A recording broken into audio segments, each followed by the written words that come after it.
ថាដុំថ្មបងចោលគ្មានអាសូរហើយក៏ស្រវាថ្មីចិត្តដាច់គឺជាបងមើលរំលងចិត្តស្មោះស្រីតែពេលក្បែរអ្នកថ្មីទើបដឹងអូនល្អ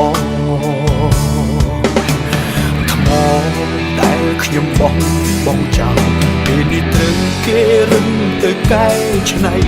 ខ្លាយជាពេញចាំងមានតម្លៃទើបខ្ញុំនឹកស្ដាយក្រោយពេលមានអូនមិនដែលមើលថែមានស្ងួនចាំងទុំអូនត្រឹមតែជាមនុស្សកំដររករឿងអូនមិនឈប់មិនឈរគេទើបល្អមើលថែអូនពេលបងបោះបង់មនុស្សអាក្រក់ជាងគេលើលោកគឺបងគេវិញទេទើបពិតជាមនុស្សសាំងសំបានរូបអូនទៅថ្នាំទៅថ្នមឯបងបានត្រឹមតែសោកស្ដាយពេញមួយជីវិត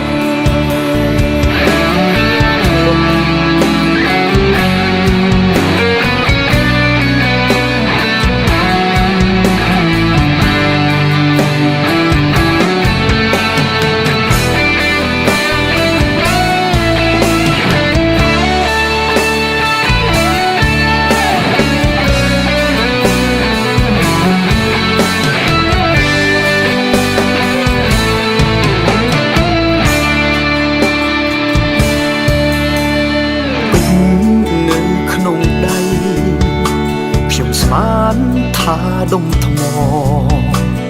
បងចោលគ្មានអាសូរហើយក៏ស្រវាថ្មីចិត្តដាច់គឺជាបងមើលរំលងចិត្តស្មោះស្រីតែពេលក្បែរអ្នកថ្មីទើបដឹងអូនល្អដែលខ្ញុំបងចោលពេលនេះត្រូវគេរឹងទៅកែច្នៃខ្លាយជាពេញចាំងមានតម្លៃទើបខ្ញុំនឹងស្ដាយក្រោយពេលមានអូនមិនដែលមើលថែមានស្ងួនចាំងទុំអូនត្រឹមតែជាមនុស្សកំដររករឿងអូនមិនឈប់មិនឈរគេទើបល្អមើលថែអូនពេលបងបោះបង់មនុស្សអាក្រក់ជាងគេលើលោកគឺបងគេវិញទេទើបពិតជាមនុស្សសាំងសំបានរូបអូនទៅថ្នាំទៅថ្នម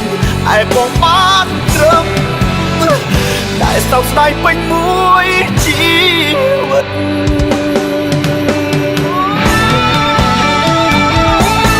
ពេលមានអូនមិនដែលនៅថែមានស្ងួនចាត់ទុកអូនត្រឹមតែជាមនុស្សកំរករឿងអូនមិនឈប់មិនឈរគេទើបល្អមើលថែអូនពេលបងបោះបង់មនុស្សអាក្រក់ជាងគេលើលោកគឺបងគេវិញទេទើបពិតជាមនុស្សសាំងសំបានរូបអូនទៅថ្នាំទៅថ្នមឯបងបានត្រឹមតែសោកស្ដាយពេញមួ